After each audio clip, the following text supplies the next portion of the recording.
Nessa noite nós vamos ter uma palestra com um tema muito importante, né? O porquê o Brasil é um país atrasado. E essa palestra será ministrada por um ativista político, administrador, empresário, escritor, ele é líder do Acorda Brasil e o nosso descendente da família real brasileira, Luiz Chico.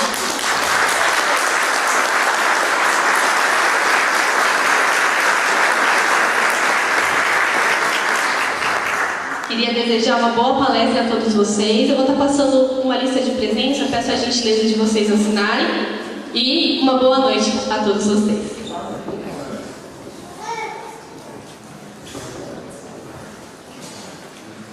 Muito boa noite. Me desculpem o pequeno atraso, mas não deu para planejar em 3 horas de viagem direto e chegar no horário. Então, chegamos próximos do horário. Muito obrigado por terem esperado. Olha, eu queria fazer uma conversa aqui com vocês. Eu acho que menos palestra, mais conversa. Acho que isso que é o mote aqui. Vou fazer uma pequena introdução para dar contexto ao momento político, ao problema político que a gente vive. E desse contexto eu vou abrir para perguntas, aí vocês podem fazer todo tipo de perguntas, sem restrição nenhuma. Então, só para entender o porquê que eu estou fazendo isso, porquê que eu estou inserido agora uma vida mais pública, aparecendo aí, fazendo palestras do Brasil, lançando livro, etc.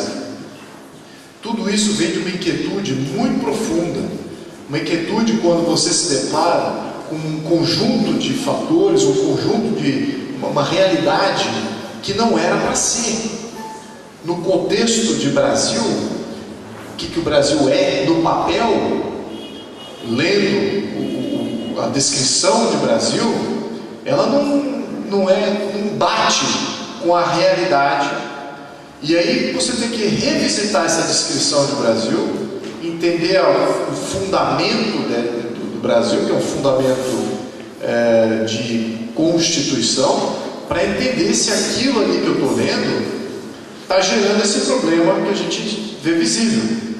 Então eu me deparei com esse problema lá em 2014. Eu nunca fui jurista, mas eu já fiz bastante contrato comercial, contrato internacional, tive bastante experiência com isso. Então eu tenho que saber, você lê um contrato, você tem que entender o que as partes, o que cabe a cada uma das partes, quem é que sai ganhando, quem é que sai perdendo. Então, nesse contexto de empresário lendo um contrato, eu comecei a querer ver o problema Brasil menos daquele contexto que estava se apresentando, que era aquele contexto fora PT, sou contra a corrupção, anticomunismo, blá blá blá blá blá, que na verdade tem o seu fator ali preponderante, sim, mas eu estava querendo entender como é que isso era possível. Tudo que é possível é porque foi permitido. Ele foi permitido ou porque de fato ele foi permitido, propositivo, pode fazer isso, ou ele foi permitido porque é uma falha de sistema. E é isso que a Constituição é um sistema falho. Ele é um sistema propositivo de coisas contra o povo brasileiro. Então, na leitura da Constituição brasileira, se você só pegar a Constituição de 88 e falar assim, mas está tudo lá, tem proteção aos direitos individuais, tem uma série de liberdades que estão garantidas na Constituição, sim, está tudo lá. Mas a violação de tudo que é bom também está lá. A permissão de governos e de burocracia para surgirem e violarem todos os nossos direitos quando eles bem entendem, também está lá. Então o que é isso? Eu falei, poxa, essa Constituição aqui é uma bagunça. Na leitura aqui dessa Constituição, essa parte aqui, que é a parte da população, cidadão, ele não está protegido de nada. Tem uma parte que diz que o cidadão está protegido, está aqui os direitos individuais fundamentais, e tem milhões de outras partes que violam exatamente essas partes. Será que isso é só no Brasil? Aí eu comecei a me aprofundar, aí comecei a ler as outras constituições do Brasil, aí fui lendo, aí comecei a fazer paralelos. Mas espera aí, estou lendo só aqui o Brasil, vamos olhar para o lado também. Não é só o lado agora, é o lado passado. Então no passado a gente estabelece paralelos e vai estabelecendo paralelos a cada degrau da história. Aí você se depara com um contexto muito infeliz. O contexto é o seguinte, que quem leu meu livro, não sei se vocês tiveram essa chance, mas capítulo 12, eu tenho uma síntese de os 200 países do mundo. Eu não li as 200 constituições, tá? Mas eu li algumas, 20 eu consegui ler. E 20 países, cada país teve aí, alguns tiveram uma ou duas constituições, os mais felizes, né? Os mais infelizes, como nós, tivemos 7. A Venezuela teve quantas constituições teve na Venezuela? 26 constituições na Venezuela. Então você vê, os países mais infelizes são aqueles que têm mais constituições e têm o mesmo padrão. E pegando os 200 países, você vê nitidamente países em que os direitos individuais são protegidos, em que o cidadão é soberano, são os países ricos, os países influenciadores, o país em que a classe média domina e determina o que é bom e o que é ruim para todo mundo. Estou falando de 20, 25 países. E os outros 180 países, como é que eles são organizados? Como é que é a constituição deles? Muito similar ao do Brasil. Então a gente aqui nada mais é do que a cabeça dos que perderam. Somos um país riquíssimo, mas ainda estamos na lanterna. Nunca vamos ser os 20 países mais ricos por causa desse contexto jurídico. É impossível que com o atual modelo presidencialista a gente se torne um país rico. O modelo presidencialista igual ao do Brasil. O modelo presidencialista igual ao do Brasil não é o modelo norte-americano, tá? O modelo norte-americano é um outro modelo presidencialista. O nosso é igual ao da Turquia, o nosso é igual da Rússia, o nosso é igual da África do Sul, se bem que a África do Sul é meio parlamentarista, semi-presidencialista. O nosso é igual da África Central, é igual a todo o resto da América Latina, é igual à Ásia Central também. É tipificado por um executivo muito forte, um executivo que pode mandar a qualquer hora. Ele surge através de uma horda gigantesca, uma maioria absoluta que é mobilizada. Surge aí o seu líder, o seu grande líder despótico. Ele preenche um cargo no qual ele pode fazer muita coisa, vai ter muito poder na mão desse presidente ou chefe de Estado, dependendo da conjuntura desses países que eu citei, dessas regiões. Então esse é um dos grandes problemas aqui. Executivo muito forte, a característica de país pobre, de país de terceiro mundo. Essa é a nossa característica fundamental. Várias autarquias na mão do presidente, Ministério da Educação e Cultura, temos a CVM, temos o CAD, temos FUNAI, IBAMA, temos o Banco Central, Caixa Econômica, Banco do Brasil, Petrobras, tudo nomeação direta. Muito poder na mão de um presidente. Cada um desses comanda aí seus orçamentos, tem o seu caixa mais livre de interferência, de freios governamentais. É exatamente isso, tudo isso que um grande autocrata precisa. Ele cria um novo poder, cria lá uma autarquia, uma agência reguladora, começa a regulamentar o setor sem nenhum freio político. Pode ir lá, a ANEEL, por exemplo, que regulamenta energia elétrica, pode muito bem subir ali o preço da energia elétrica conforme ela bem entender. A mesma coisa com a Ancine, controla que tipo de filme a gente vai ver e que vai ser financiado com o nosso próprio dinheiro. A mesma coisa com a Anatel, controla que empresas vão poder operar no Brasil. Ah, não é livre o mercado? Não, de jeito nenhum. Tem que passar pela Anatel, a Anatel vai cobrar ali o seu pedágio. Esse pedágio vai custar tão caro que nós, consumidores, vamos ficar pagando o resto da vida um custo maior por minuto das empresas operadoras de telecomunicações, porque o governo já fez o dele. Logo na entrada, fez um custo de concessão. E a gente paga aquele a mais aí em função desse grande pedágio aí de concessão. Que modelo é esse? Que poder é esse que a gente deu para o presidente? O modelo presidencialista é isso, é pobreza garantida. Não há nenhuma chance da gente ser um país rico com esse modelo presidencialista. Segundo, Brasília comanda tudo. De que maneira? Com que legitimidade? Mas é exatamente isso que acontece. Centralismo jurídico é o segundo maior problema. Temos que entender isso, essa dinâmica. Poder executivo muito forte, concentrado na mão de um só.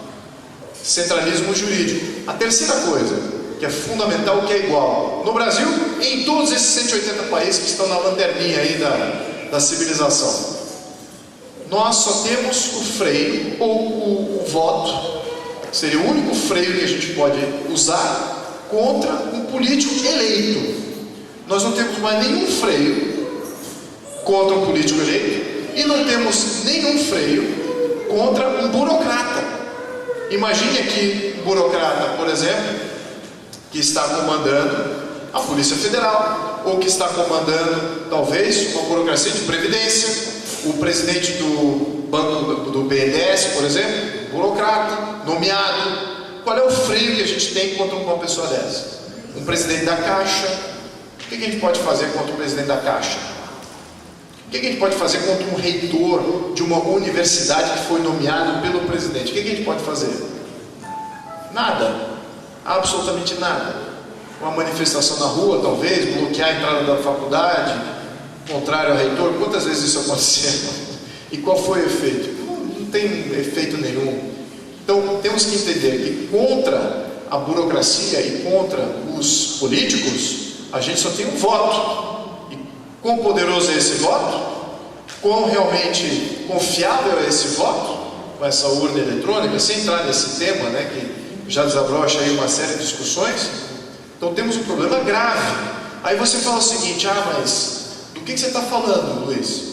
Que negócio é esse que você está falando? Você está pensando em alguma coisa além do voto? Sim, estou pensando em coisas além do voto. Já os países desenvolvidos, esses 25 países que eu mencionei, tem vários freios. Vários freios. Não é só o voto, tem que ficar esperando o ciclo eleitoral para não votar mais na pessoa. Aí você esquece, né? Ele comete seus crimes ali no meio do seu mandato, chega lá na renovação de mandato, você já esqueceu. Então como é que funciona esses países mais desenvolvidos? O que eles podem fazer? Eles podem fazer um baixo assinado e fazer uma nova eleição, um recall de mandato, né? Através de baixo assinado. Ou se por acaso passar uma medida, por exemplo, de aumentar impostos, criar novos salários, aumentar seu salário, tem um referendo popular. Passa um baixo assinado e faz um referendo popular com relação a isso. Então são dois freios importantes. A pessoa mentiu ou perdeu confiança, você faz um recall de mandato, ou ele aumentou o salário, ele aumentou o imposto, você faz um referendo popular. Você criou dois freios populares diretos. Isso é muito importante. Então nós não temos isso. Mas o Brasil não tem isso por quê? Por que isso não foi colocado em 88? Por que isso não foi colocado lá em 88 pelos constituintes da Constituição Cidadã? Por que a gente chama a nossa Constituição de cidadã? E a Constituição da Suíça, que foi feita em 1848, já tinha todos esses mecanismos lá. Então a deles é menos cidadã que a nossa.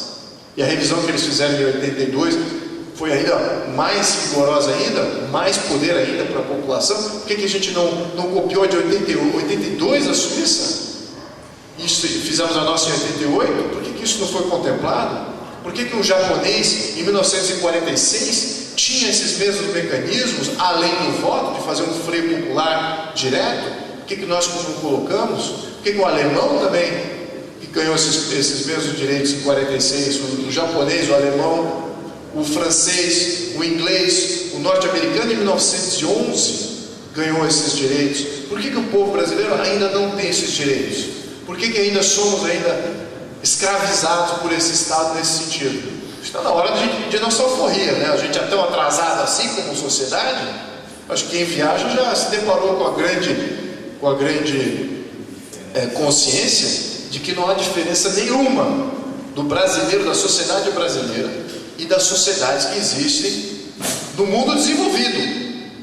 Eu até digo que, na minha experiência, eu acho que a gente ainda está até muito mais desenvolvido como sociedade ativa, a que eu vi brotar de 2014 até agora. O Brasil, os outros países do mundo não tem essa atividade fervilhando em todas as cidades. O Brasil tem isso. Vamos lutar por esses direitos. Esses são os direitos certos. Esses são os direitos fundamentais de povo tendo poder acima de todos que exercem poder do povo. Mas, claro, a gente está aqui, se perdeu um pouquinho com os direitos inventados, né? Inventaram bastante direito aí, 13º salário, isso é um direito, é mais importante do que o poder de revogar mandato de um político, não é mesmo? O direito a lazer, seja lá o que seja isso, o direito a lazer, isso é mais importante ter lá na Constituição do que o poder de você fazer um referendo popular, não é mesmo? Claro que não, isso é tudo jogo de fumaça. Vamos aqui nos acostumar com o Estado Social, ele faz tudo por vocês, não vamos precisar participar mais da vida pública, está entregue para o Estado Social ali, está tudo embutido. Muito bem, a quarta e última coisa é que quando você tem esse domínio oligárquico, né, esse domínio central de um presidente, de um jurídico centralizado também em Brasília, quando você não tem todos esses freios que eu mencionei, só tem o voto, é muito difícil de um contexto autocrático você ter capitalismo, você ter livre iniciativa. Isso não existe no mundo. Não existe autocracia e capitalismo. Não existe. O que existe com modelos autocráticos chama-se socialismo. Aí me deparei com essa síntese, eu avaliando esses países, falei, cara, mas será que é isso mesmo? Aí eu fiz um comparativo do que todos esses países tinham em comum e o que o Brasil tinha, com a definição histórica de socialismo, como é que era o modelo fascista de Mussolini, como é que era isso lá, como é que ele era organizado, como é que era o modelo nacional socialista de Hitler, como é que era esse contexto, assim como os modelos socialistas que brotaram no pós-guerra, da Áustria, por exemplo, Hungria, Áustria, como é que eles funcionavam. Então o Brasil, ele tem companhias estatais estratégicas, controles de preço, tem planos assistencialistas, tem controle de trabalhista, regulamenta toda a parte da economia, a propriedade privada é regulamentada, ela não é plena, ela é relativizada, então nós não temos de fato propriedade privada. Então se a gente não tem propriedade privada, nós não temos livre mercado, os meios de produção, que é capital, está concentrado na mão do Estado. Temos aí 3 trilhões de orçamento público, se eu não me engano. Se temos esses 3 fatores, por definição, nós não temos capitalismo. Então nós não temos livre iniciativa, nós temos iniciativa regulada. Esse contexto, essa síntese é muito importante, porque essa combinação ela é fatal. É socialismo com autocracia, é o que? Democracia com capitalismo que funciona. Todos os países que têm capitalismo em modelo livre de mercado, existe democracia, existe amplos poderes à população. É isso que eu estou dizendo. E vice-versa. Vamos lembrar aqui um exemplo contrário. Muita gente fala, mas e o Chile? Olha o Chile, lá implementou-se, o Pinochet, que era o ditador, implementou uma economia de mercado. Verdade, não é verdade? E a economia de mercado ainda existe no Chile, concordam? Aliás, o Chile é o único país da OCDE que está no mapa da OCDE como sendo um país que contribui para a OCDE. Os países que contribuidores com o desenvolvimento econômico regional. É o Chile, não é o Brasil. O Chile está no mapa da OCDE, nós não estamos. Então, por que o Chile está no mapa da OCDE e nós não estamos? Porque ele é um país capitalista, ele é um país de livre iniciativa, ele ainda manteve a sua livre iniciativa. Ah, mas ele teve o Pinochet. É verdade? Cadê o Pinochet? Cadê o Pinochet? Perdeu poder. Se você tem capitalismo e livre iniciativa, você não tem autocracia. Ou um ganha ou o outro ganha. Não dá para você ter autocracia e capitalismo e vice-versa. Então essas são regras fundamentais de análise, que a conclusão é o seguinte: temos um poder do presidente muito concentrado, o presidente faz muito, centralismo político. Brasília, nós não temos nenhum freio além do voto, e o nosso voto a gente já sabe é fraudado. Nós não temos um modelo de livre iniciativa, nós temos sim um modelo socialista.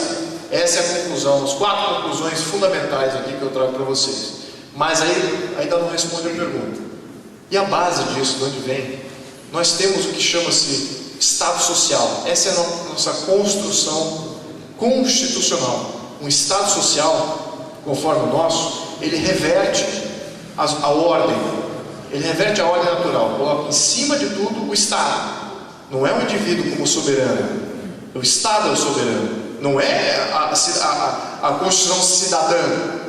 cidadão soberano, consumidor, eleitor, esse que é o que define tudo. Não é esse que manda no Brasil, é o Estado. Logo abaixo do Estado tem as classes sociais. Essas têm mais direitos do que os indivíduos. Então, no contexto de Estado social, essa hierarquia natural, ela é invertida.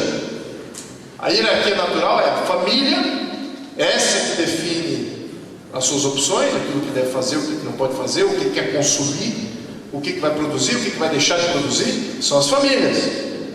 Em segundo plano, são as classes sociais, e o último é o Estado que serve. Isso é um contexto liberal. Mas não, nós não temos esse contexto liberal, que é o contexto dos 20, 25 países mais desenvolvidos do mundo. Nós temos um contexto de Estado social, ou Estado totalitário, ou Estado interventor, como queiram chamar. Mas a verdade é essa, o Estado é que é o soberano. Então, nesse modelo, os nossos direitos fundamentais são relativizados, eles não são universais e fundamentais. Existem direitos de classe que são mais importantes que o direito individual. Então, uma classe pode tirar propriedade privada, uma classe pode cercear a livre comunicação entre as pessoas, uma classe pode interferir no culto das outras. E quem é o grande árbitro deste jogo de classes versus indivíduos? O Estado. O Estado se coloca como o grande neutralizador dos efeitos e arbitrário. Às vezes ele dá ganho de causa para as classes, às vezes dá ganho de causa para os indivíduos. Não há estabilidade jurídica num jogo desse. Nós não temos estabilidade jurídica no Estado social, e é por isso que nós temos 7 constituições, sendo que as primeiras 2 não eram tão ruins assim. Mas a quinta até agora são estados sociais, e a frequência com que a gente vai adotar uma nova Constituição, se ela continua a ser de estado social, vai só aumentar igual da Venezuela. Queremos ter 26 Constituições? Qual é o efeito de você ter 26 Constituições aí na tua história? Qual é o efeito disso? Instabilidade jurídica total. Dá para você acumular riqueza com instabilidade jurídica? Quem eram as famílias ricas da Venezuela? Hoje, agora não existe mais ninguém lá, mas até pouco tempo atrás, até antes do Chaves existia. Mas até antes do Chaves, voltando atrás 100 anos, quem eram os ricos da Venezuela e quem são os ricos de hoje? Mudou de mão. Mudou o governo, mudou a Constituição, mudou a oligarquia no poder. Todo mundo que estava no antigo regime perdeu, sai perdendo patrimônio, sai escorraçado do sistema político. Novas regras vêm, novo poder se cria, se beneficiam do Estado, acumulam tributos, esses ficam ricos, até a próxima oligarquia surgir. E é isso, é um modelo de alternância de oligarquia. Isso é o modelo brasileiro. Não temos uma república, não temos leis no comando do Brasil. Temos uma oligarquia que se alterna, diferentes oligarquias que se alternam aí no comando da coisa pública. Nós simplesmente os servimos com impostos. Simples, essa é a equação. Nós não temos um Estado federativo, nós temos um Estado unitário, controlado por Brasília. Isso é um fato. E nós não temos um modelo capitalista, como eu acabei de mencionar. Nós temos sim um modelo socialista. Essa é a dinâmica fundamental. Como mudar isso? 4 coisas são fundamentais. 4 coisas para mudar isso agora, nesta Constituição. Primeiro, transparência tributária. Sem ter transparência tributária, nós não conseguimos informar as comunidades, a cidade de Botucatu, por bairro, o quanto que é coletado de impostos. Quando você não tem essa transparência, a comunidade não se engaja. Ela não vê com clareza o domínio dela. A gente domina o nosso bairro, o nosso contexto onde a gente vive. Se a gente sabe que a gente coletou lá 10 milhões de reais no bairro, no ano, peraí, 10 milhões de reais, eu tenho mais ou menos ideia do que dá para construir bastante coisa com 10 milhões de reais. Dá para você ter segurança, dá para você ter uma creche, ou algumas creches operando no bairro. Cadê os meus 10 milhões de reais? Começar a cobrar. Se a comunidade local, por bairro, não tem como cobrar, não sabe quanto dinheiro foi enviado para o poder público para poder cobrar serviço, como é que você vai fazer a sociedade engajada? O que ela vai estar fazendo? Ela não faz nada. Por isso que no Brasil, só agora que a gente está tendo uma sociedade indignada como um todo, mas não sabe por onde começar. Eu estou falando, começa pelo bairro. Esse é um ponto fundamental. Temos que ter transparência tributária. Nós não temos. Tá? Segunda coisa, temos sim que ter referendo popular. Nessa mesma Constituição que a gente está falando aqui agora. Temos que ter referendo para qualquer aumento de imposto, qualquer criação de novo poder precisa ter um mecanismo direto de interferência pública. Faz um baixo-assinado. Tomou-se uma decisão de aumentar salário. Faz um baixo-assinado. Nós não queremos que vocês aumentem salário, não, senhor, não vão aumentar. E aí vai ter um referendo. Se o Estado aceitar o baixo-assinado, ele revoga aquela medida. Se ele não aceitar, aí ele joga para referendo e o povo decide se vai ter aumento de salário ou não dos políticos. O que você acha que acontece quando o povo tem o direito de falar se vai ter aumento de salário ou não? Qual que você acha que vai ser o resultado? Vão revogar, certo? Vão revogar qualquer aumento. Se o povo tem o direito de falar sim ou não para novos impostos, o que vocês acham que o povo vai falar? Sim para novos impostos ou não para novos impostos? Não, é óbvio. Todo povo livre não se tributa e não se burocratiza. Não cria esse mamute de burocracia que a gente tem. A Suíça, há mais de 20 anos que não consegue aumentar imposto. Há mais de 20 anos que eles não conseguem criar um novo imposto. Por que será? Todos eles foram revogados pelo povo diretamente, em referendo popular local. Sim. Por que nós não podemos ter esse mesmo direito? Somos um povo atrasado, temos um analfabetismo muito grande, o povo não sabe o que quer, são temas sofisticados, o povo não está adequado. Por que estamos privando desse poder? Quando que a Suíça colocou isso, em 1848, mais de 90% da população suíça era analfabeta. Eles já começaram a ter essa experiência lá atrás. Nós não podemos no século XXI? Por quê? Não cabe nenhum raciocínio. Nós temos que ter isso. Então, referendo popular.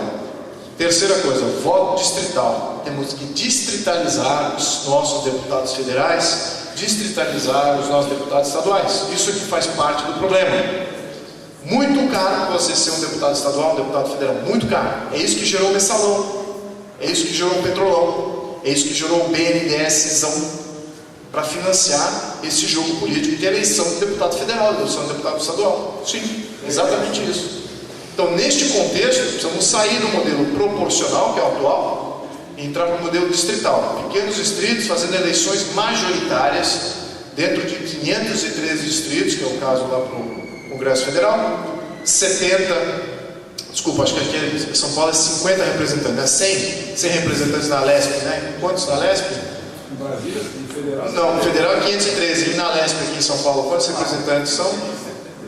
70? Eu sei que a gente tem 70 cadeiras lá em Brasília, mas aqui em São Paulo, eu não sei. 98. Bom, ainda bem que alguém está me corrigindo aqui. Então, esse contexto, a gente precisa distritalizar o voto para deputado federal e estadual. Isso que criou esse problema de corrupção total. E claro, você tem a última coisa, que você tendo o poder distrital, você tem que fazer o recall de mandatos, você poder revogar esses mandatos com um baixo assinado, também é uma coisa muito mais simples. Claro, aí você fala, bom, mas isso aí são as pequenas coisas que nós podemos fazer na atual Constituição, que eu já estou dizendo, não é a melhor Constituição, muito pelo contrário, é uma das piores. Qual que é a solução ideal? Tem que ter a solução ideal para a revisão constitucional total. Claro que a gente precisa entender que quem já está se mobilizando para ter uma Constituição nova, para chamar uma nova Constituinte, foram exatamente aqueles que criaram o atual problema.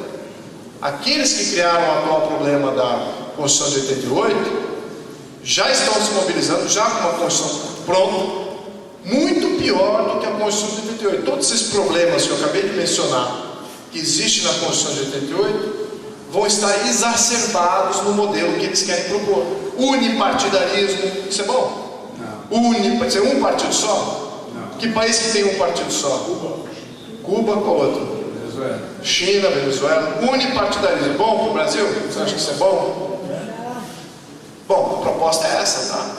Então, tá lá. Fora que esse negócio de Câmara Estadual, Câmara Regional, tudo isso fica muito mais relativizado. É um modelo bem mais agressivo para o comunismo. É isso que está em trâmite agora. Então, eu estou chamando até para mim essa responsabilidade, coloco esse ônus de liderar um processo para fazer uma nova Constituição. Isso é fundamental para o Brasil, pontuando isso que eu acabei de mencionar, essa noção de que temos um Estado social que gera esse tipo de problema. E não é de hoje. Esse modelo começou em 1934 e foi só sendo refinado em 88. Então, senhoras e senhores, esse é o nosso contexto, esse é o nosso jogo. No curto prazo temos aí essas 4 medidas que a gente pode fazer. No longo prazo a gente pode fazer uma revisão constitucional. Nada disso que eu mencionei é possível com uma pessoa só falando em palestra. Isso depende de todos vocês. Depende de todos vocês engajados em fazer essa grande mudança. Mas, de uma certa maneira, eu fico muito mais tranquilo em fazer essas palestras, porque antes, em 2014, só eu que estava aflito. Eu que estava vendo aquilo, estava buscando aquilo, alguma mídia, ou algum outro órgão público, alguém que pudesse ver isso comigo. E ficar aflito também comigo. Porque agora que eu sei o que fazer, para onde ir, eu fico aflito, eu quero realizar isso. Então eu espero que com essa palestra eu passe um pouquinho dessa aflição para vocês também, porque é disso que vai vir a grande mudança. Muito obrigado pela oportunidade.